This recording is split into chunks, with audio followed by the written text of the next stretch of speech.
we women, or people with ovaries, I should say, experience a dramatic decline in quality of life as well as health when your ovaries stop working. And it's an essential organ for our overall health and well-being, and it just stops working halfway through our lives.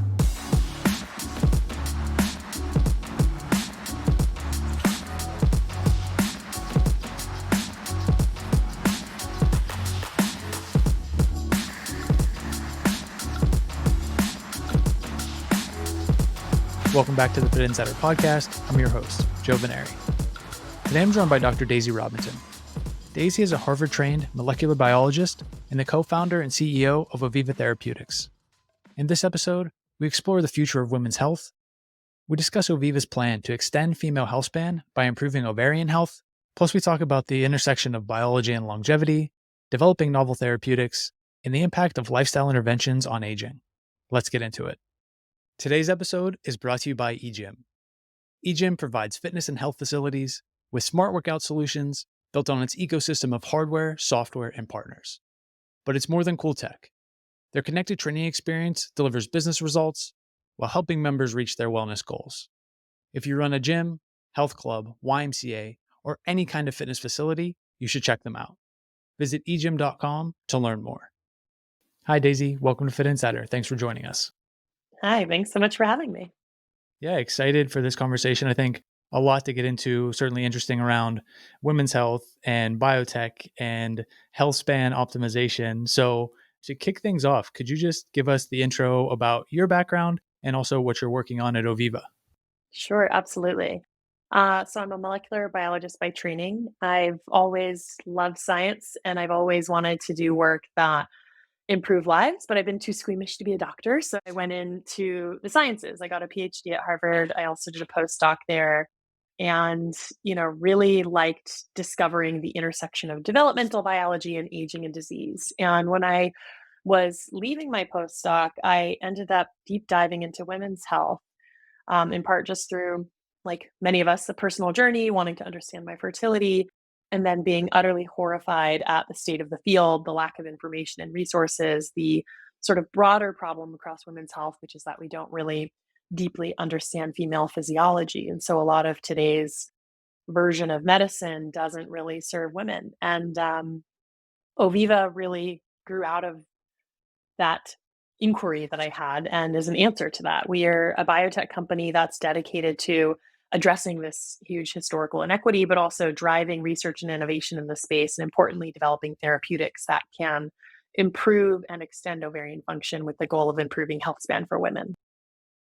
Yeah, that's obviously super interesting and also very kind of intricate, right? That you mentioned getting into this space, coming from the kind of science background, having the interest, but then this particular kind of launch pad into longevity and ovarian aging. Where did you make that decision or realization that this was the right pursuit? Because women's health, obviously, blanket term, very, very broad, but this particular approach is interesting and also very specific.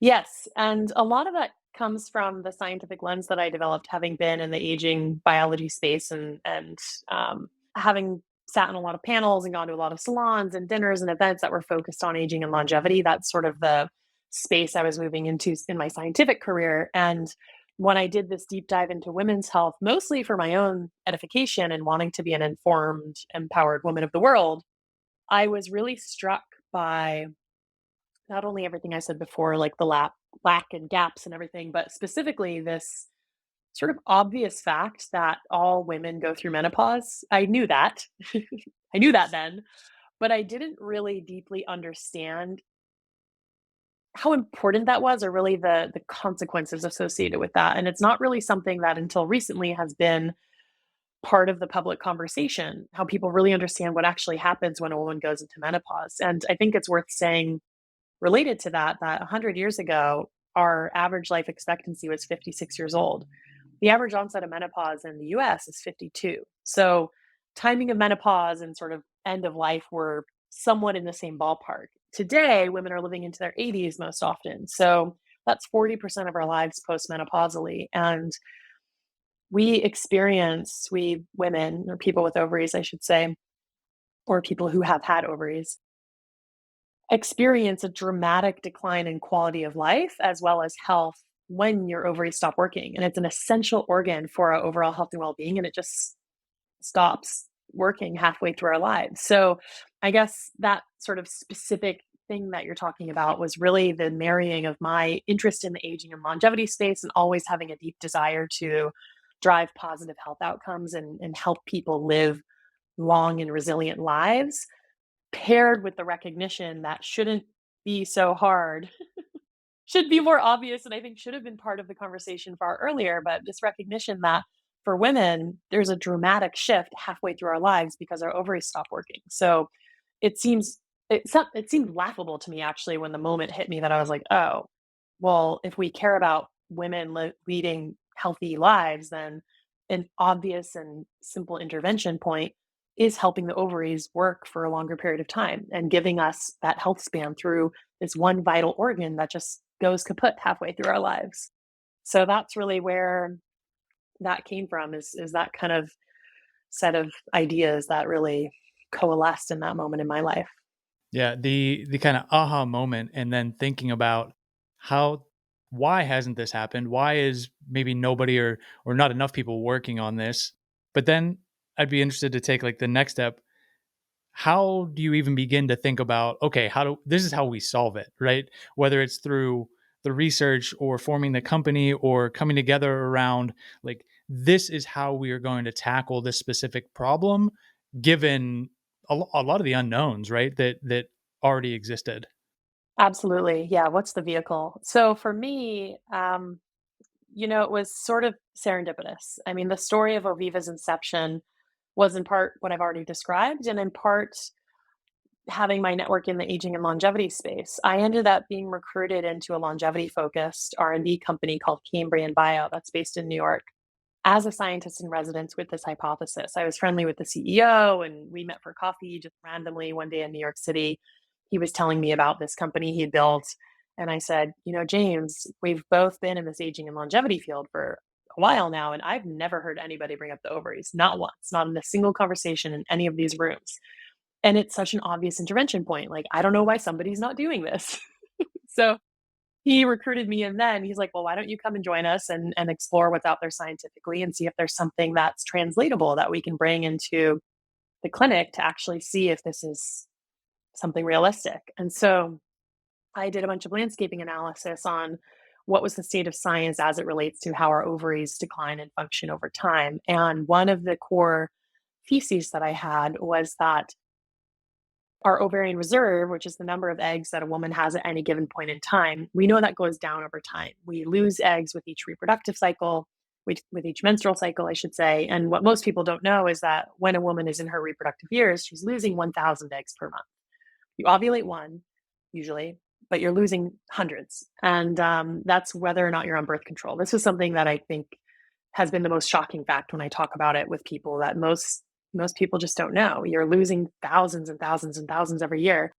And so it struck me that if that's really what's driving part of the decline of the ovary, because you end up running out of eggs, you no longer have the structures in the ovary that produce hormones, maybe we can keep the ovary from losing as many eggs per cycle. And so that's really the approach that we've taken, which is how do we extend the runway of eggs that we have for a greater period of time so that the onset of menopause can be later. And that's really, that was an idea I had, and then I found this really incredible set of research done by my scientific co-founders, Pat Donahue and David Pepin, they have labs at Harvard and MGH, and they've been working on this for years, really, looking at a naturally occurring hormone that helps basically regulate how many eggs are released with every cycle. So it was a perfect match in terms of the biology of how this works and what I've been sort of conceptually thinking about.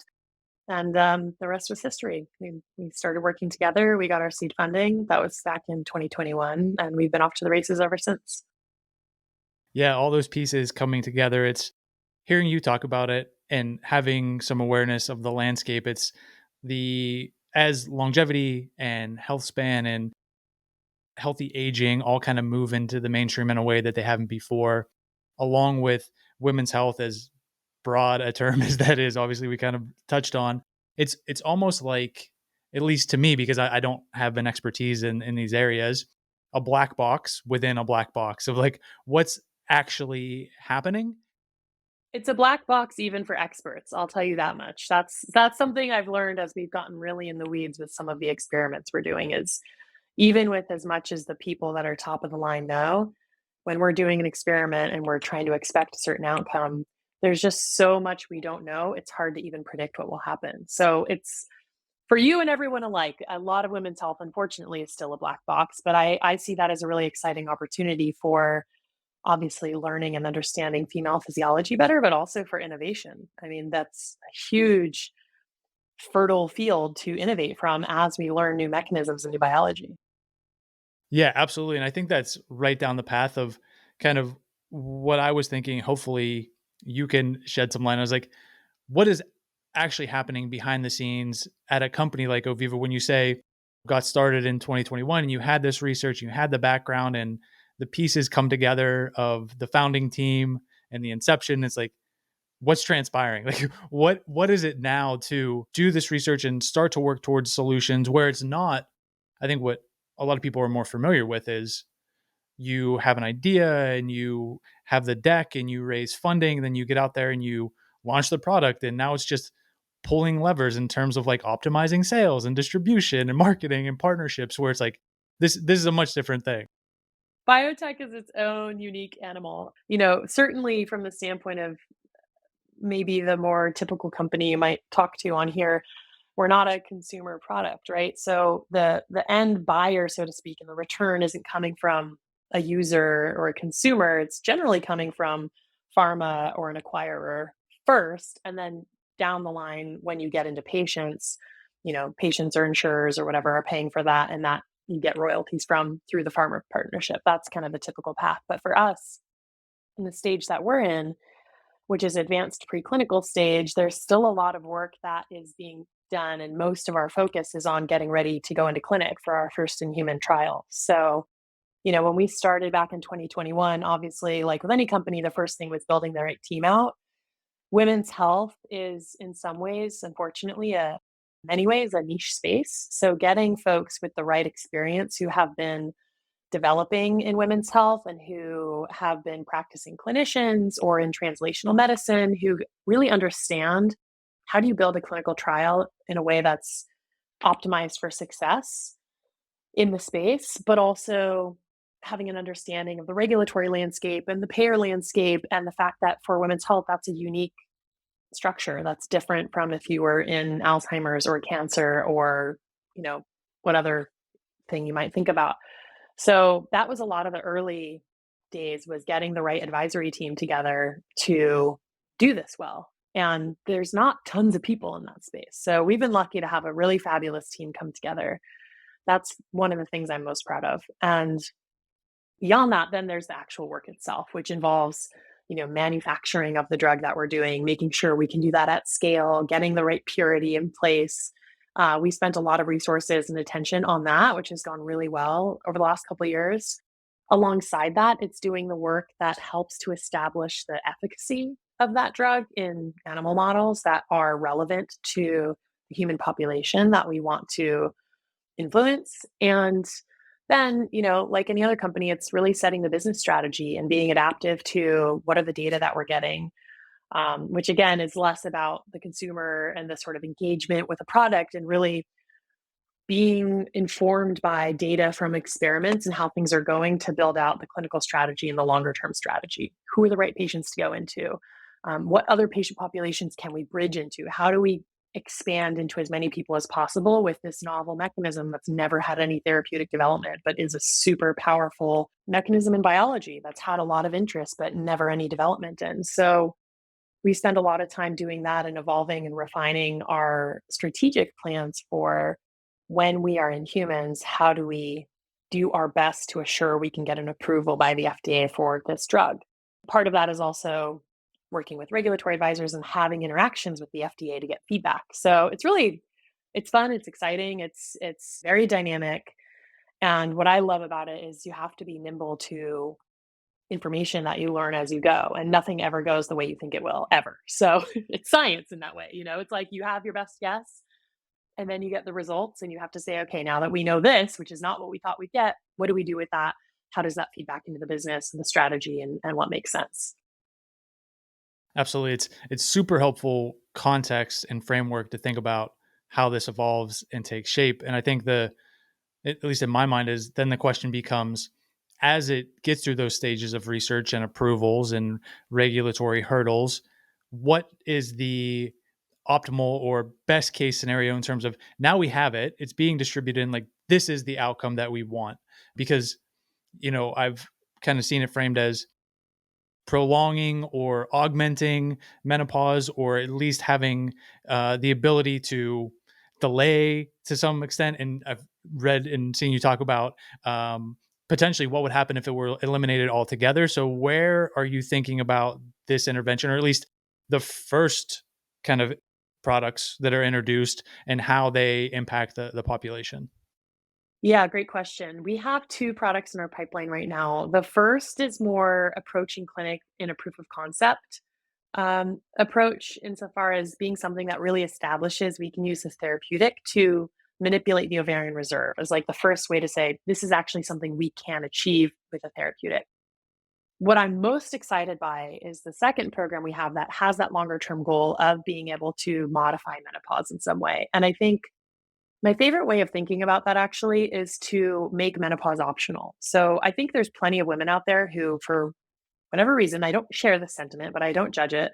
They want to go through menopause. It's natural. A lot of people are compelled by things that our body naturally does.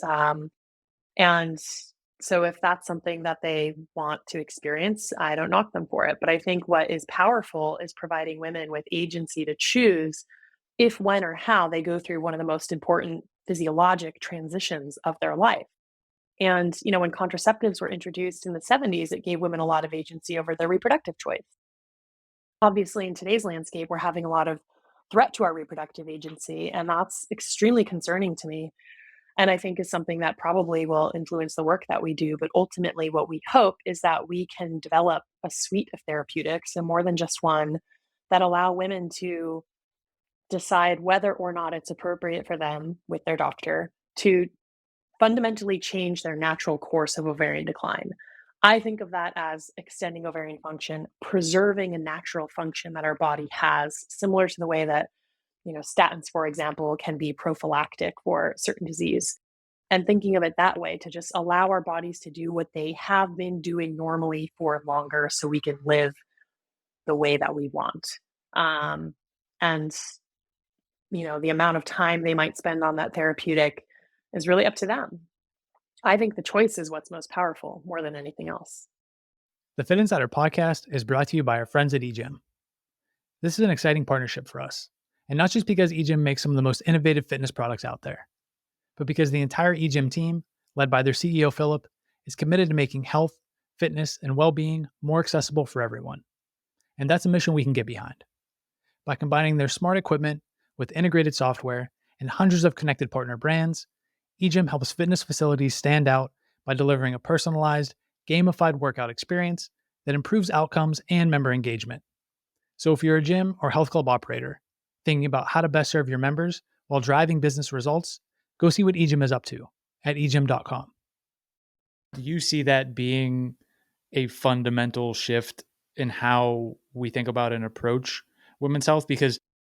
Or health in general. I mean, when you get into the longevity space, there is a much broader conversation around life extension and, how we go about reaching that end goal, whether it's through lifestyle interventions or like biotech interventions, or some combination of both, obviously. But like, do you see the space evolving in that direction versus saying like, hey, let's continue to have supplements or diets or wearables or biometrics that like track and modify this? Or is it like a fundamental like scientific shift that enables that healthy living into the future? I think it's a little bit all of the above, but what I will say, there's a couple things I'll say to that. The first of which is what we're trying to offer is something that's category defining and would fundamentally shift in a meaningful way how we think about, approach, and live out female physiology in women's lives, women's health. I think worth noting that naturally, again, I sort of like quote that. I hate the term natural. I'm like, light, our phones aren't natural, and like natural people are using iPhones. So that's a whole other conversation, but I just have to do this every time I say natural because I just take issue with the concept. But natural age of menopause is linked to one's longevity. So women who go through menopause later tend to live longer. The converse also being true. Women who enter menopause earlier tend to have shorter lifespans. If you take an ovary out of a young mouse and transplant that into an older mouse, you can actually see lifespan extension in that older mouse, with the degree of extension directly proportionate to the relative youth of the ovary. So this really underscores that the sort of youthfulness and function of the ovary is inherently linked to the well-being as well as the longevity of the organism that's hosting that. So I very much think of extension or preservation of the ovary itself alone as being incredibly meaningful to not only the health span, but potentially the lifespan of the individual. Now, that isn't to say that it's better or worse or anything like that relative to other intervention points. I very much think that in the next 10 to 30 years, we'll probably have lots of different options for lifestyle plus therapeutic plus supplemental interventions that can significantly influence our quality and quantity of quality of life and lifespan. But I feel like it'd be remiss not to point out that most of us know what many of those are, things that are within our control, and people still aren't doing that, like exercising regularly, eating a moderately healthy diet, and sleeping regularly. I mean, how many people listening here are getting 8-ish hours of sleep at night? And if you have young kids, you're excused. I have a 2-year-old. So you're excused if you're in that category. But if you're not in that category, that's something we can control, and just people don't do it. So I'm excited by a lot of the therapeutic interventions being developed, but I also think it's kind of funny that we actually have pretty powerful tools at our disposal somewhat readily. Obviously, there's some privilege that allows you access to timed exercise and, healthy diet. But putting that part aside, it's well within our control to do a lot of that, and a lot of people still don't. But the therapeutic interventions, I think, are going to help change that and really make it possible in a new way, especially, in my view, things that can prevent damage from accumulating, prevent the degradation of our tissue architecture and tissue function, so that we can just keep kind of like going the way that we're going for as long as possible, and preserving the function and youthfulness that we have at a certain point of our time in our life. Very cool. To the restorative element, I think, is interesting, and there's some cool data out there on that. But I'm a little bit more in the category of, I like the preservation model and like keeping things working well for as long as possible as a primary strategy. Yeah, I would agree. And I think the lifestyle interventions and the gap between knowing and action is certainly an issue that, we haven't quite cracked, irrespective of what happens of the ability to do this, through therapeutics. But whether you think about it in terms of Oviva or just like the technology evolving in general, do you have a sense of timeline to like when you think that is a reality? Yeah, I think it's different for different things being developed, and we're obviously really focused on our strategy right now, which I see as being more on the 10 to 15-year time horizon before it's really available for that purpose of preserving ovarian function.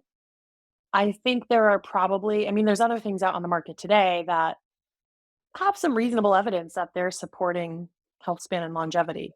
Nothing that's really FDA approved for that purpose, but I think that'll change in the near future. And so I think over the next decade, 2 decades, we're going to start seeing a lot more of that, because there are many things close to, if not in clinic, that are addressing this. They're taking a similar strategy to Oviva insofar as having to demonstrate their efficacy in a specific disease indication that's generally aging related, but you can show, oh, this works here, it prevents this disease or reverses this disease, and then needing to use that as a place to broaden from. That's what many of the longevity companies are kind of using as a strategy, and that's certainly how we're approaching it as well. Partly because you can also access a market sooner and have that efficacy and that validation point. But I think we're going to start seeing a lot more of this over the next 5 to 10 years. So I'm excited for what that holds. Recognizing that there is kind of this gap, right? And being able to even think about and maintain the focus to say it's going to be 10 to 15 years. Like that's a most companies, right? Startups, they folks say it's a decade plus commitment anyway to have any type of impact, to get to a place where you're really feeling like you've achieved product market fit and you're out there and you're doing it. But still, to have that frame of reference to be like, it's going to be 10 plus years before we're even out there in market. In the interim, as you think about the kind of state of women's health and the progress and shortcomings, like how do you think about working on Oviva and continuing to do this and bringing this to market, while also what happens in the interim, how people are thinking about the space, what solutions exist, how we tackle the challenges that are present now? Like, do you think about how the knowledge, the education, the awareness has to shift, and kind of how that lines up with where you'll be when it is time to like really bring that to market? 100%. I think there's a lot of sort of consumer education and broader education that has to happen for something like the intervention that we're developing to be something people not only want but know is available, and providers, doctors will be excited to prescribe to their patients, that insurers will be willing to pay for, that regulators will agree to approve based on a certain set of parameters. So, I think there's actually so much that is really exciting that looks like progress between now and that longer term vision. I'll also say that that sort of 10-year time horizon is for our second product. It's the later stage. There's other things happening where we'll be, having big inflection points before, but certainly in biotech, over the course of development, you're having huge value inflection points at each stage, with the sort of phase one, phase two clinical data being one of the largest inflection points, followed by the phase three. So all of that happens on a nearer timeline. But I think, thinking about the field of women's health broadly, what's also really exciting to me and why it's so easy for me to stay engaged in it, knowing that we have that very long term arc that we're pointed towards as like a North Star, is we're constantly doing work that is contributing to the field growing and elevating. And part of that is through the research that we're doing, the data that are generated from that research, which help us to think about new ways to innovate, additional products we could bring into the pipeline, additional ways that we can serve patients, but also using that as sort of fertilizer for the broader field and ways to connect with other efforts and see other people that are kind of working in the same space. How do we do this together to make it move faster? It's no small thing to help change the regulatory architecture to be able to accommodate products in women's health. We've historically just not valued women's health. When you look at how insurers are reimbursing things in the women's health space, it doesn't look remotely the way it does for things that are specific to males. I mean, Viagra is a great example, where there's been so much funding and attention and marketing around that, but things for female arousal just don't get that. Contraceptives weren't even covered by insurance for a long time. And it's just somewhat insane to me. So some of it is the education of the people that are important decision makers and having them catch up to the market, because obviously women are actually over 50% of the population. They're making most of the decisions around healthcare in their household. They're spending most of the dollars around that as well. And so catering to this huge population that's driving the economy in this space is only going to be good for everybody. And so, like you said, it's the education and awareness that's a big piece of it, and I'm very dedicated to that. I've always loved teaching. I've always liked speaking and helping people understand what's interesting and exciting and innovative about this space and why it's important to know about it. There's a lot of enthusiasm from various audiences for this as well. So that's a big piece of the work, is readying the world for that, so that when we're there and we have the product with an approval, there's an enormous demand. Right now, people are just like, I need help. They don't know what they want. They just want more than women, or wanting more than what they're getting. And there's a lot of cool digital health solutions today, a lot of sort of community platforms, things like cycle tracking and wearables that can help a woman better understand her own physiology for herself, which I think is very important for a person to kind of be empowered with their an own understanding of their body, so they not only understand when something's off, but they can go to their doctor with some data and say like, "Hey, I'm usually a 28-day cycle and something's happened over the last 6 months where it's erratic now. It's 20 days and then it's 40 days." And that's data that can be useful for a diagnosis. So I think this what's currently on market today is useful to help women be more informed and make better decisions for themselves, and also to allow those of us that are trying to build businesses to address this huge market need. It helps to inform how to do that for better product market fit. Like you said, we need more data, and that's starting to come through. In looking at all of the kind of direct to consumer products that exist, you mentioned a couple, and part of it being around increasing education and awareness, part of it around access to data, starting to establish some type of like agency over own health. But there's also everything from supplements to at-home diagnostics to, cycle tracking, which you mentioned. Like, how do you think about, what is good and helpful, but in the line between like, there's really no efficacy here and it's not actually helping.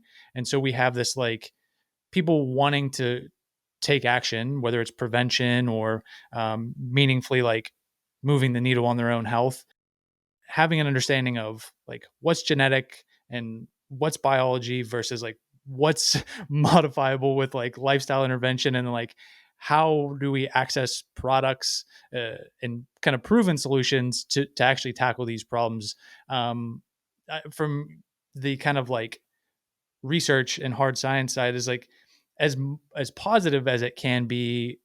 Is it, is there any detriment to like the awareness and the products and like the conversations that are happening, or is it just like net positive that people are talking about it and starting to take a greater interest in it? Yeah, I think it's generally positive, but I do have the sentiment that there's plenty of folks taking advantage of desires that consumers have, or sort of what's hot. Like menopause is really hot right now, so there's tons of companies coming out with skin creams and various interventions and supplements and things, and I don't think a lot of them have great data. So I do think that there is this moment we're in, which isn't new, and it's not actually unique to women's health either. It's across the wellness space, actually, where there's just not great data backing a lot of the claims that companies are making. And most things, especially supplements, they're not regulated. So there's a lot of claims one can make without anything actually to support it. And I find that distasteful. So I don't know. I think me personally, I tend to be more skeptical of things when I know the person telling me that this product is amazing is having any sort of financial relationship to it. And now I think there's increasingly more doctors and experts who are associated with products. So I think that's something that for the consumer just to be skeptical of, not to say that they're all, they don't have integrity, that these doctors and experts and whoever don't have integrity, but I think it's the onus is on the consumer to be skeptical and to say what's actually behind this, and have they ever done a study? Was it double blind? Who conducted that study? Did they see the results like during or before, after? Like, how did they influence that? And it's always been part of my training and passion to help people learn what kinds of questions they can ask, and actually what kind of data you can look for, what kind of information is available. And just like the thought of, oh, Dr. So and so is saying this, and instead of assuming that they're saying something that is a fact, going a layer deeper to say what's the basis for that fact. And it's a lot of effort, honestly, to do that. And I recognize that. And we all live in a busy world, but I think that there's so much happening in like the influencer space where you have these influencers talking about products that, they just don't have any real basis for the claims that are being made. So I find that really problematic. And unfortunately, it's on the consumer to be skeptical enough and committed enough to finding out what's real or not. I still think that on the whole, we're moving in a good direction, especially just the recognition and defining of what are pain points, and then how can we think about addressing those. And my hope is that as time goes on, there will be winners that are truly efficacious, and the things that are more like snake oil will really be seen as that with time. So, time will tell. I think that's really well said and important. This both the subject, the women's health, and the work that you're doing, and also that particular perspective. All of those things are selfishly reasons why I wanted to have this conversation and bring it to the audience. So I appreciate that. Maybe a couple more quick things before we get you out of here. One, what's on the near term roadmap? Like, what are you excited about, looking forward to, or we should know about? Yeah, I have a few fun things coming up. So I guess sort of most immediately, I have some speaking that I'll be doing. I'll be speaking at South by Southwest at the She Media Collab on March 11th. And you can probably get more info from my socials. I'm on LinkedIn and Instagram, Daisy Robinton. And I'm also going to be speaking at the Live Long Summit, which is taking place in Palm Beach, Florida on March 15th and 16th. And that's going to be a really great summit. It was founded by Brad Inman, who is well known in the conference space and really is bringing together people to inspire and educate them on what it really means and what it really takes to live longer, healthier lives. So that's going to be a great event. You can go to livelongsummit.com to learn more. Advanced tickets are required. But that's going to be a really great one also in March. And what else? I would be remiss not to say that we recently kicked off a friends and family round. So we're raising a couple million to finish up the data package that we're building in advance of our Series A raise. So I know you have some investors in the audience here. If anyone is excited about what we're building, sharing this passion of wanting to fundamentally change women's health through innovative therapeutics, then I would love to hear from you. Yeah, I think that's what I got. We have a lot of exciting stuff happening in-house that's confidential, but I can't talk about it. So Perfect. We will get the kind of speaking engagements and everything, your socials linked up here. If people did want to learn more, is the best place your socials or website, or we'll have all that included? But if there was somewhere you wanted to point them.